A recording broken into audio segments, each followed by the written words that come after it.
Hey, it's James. How's it going?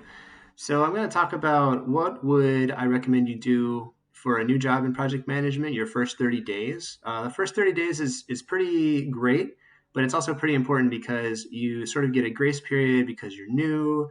You get to ask anybody anything you want.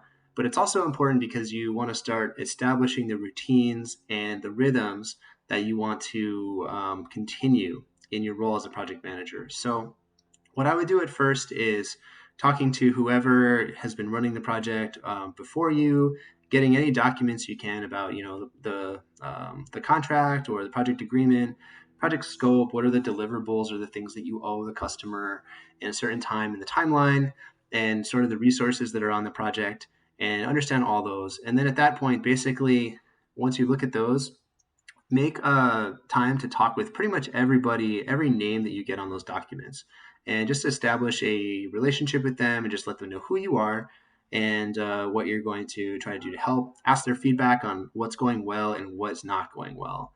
And then what you would want to do is, reach out to any stakeholders that you missed. So a stakeholder is just somebody that is needed to make your project successful. So sometimes those are customers. There's always a customer. So reach out to them.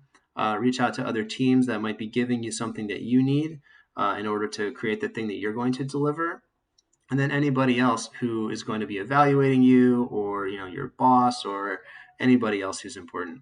And then at that point, what you want to do is have a constant, not a constant, a consistent communication with all of them. And so that probably looks like setting up an internal page or a newsletter for your project, and keeping it up to date every week or something like that. Keep the dates up to date, keep the risks and mitigations up to date, and then also invite everybody to regular conversations to talk about issues and to bring things up to the surface and mitigate. So that's what I would recommend, and good luck.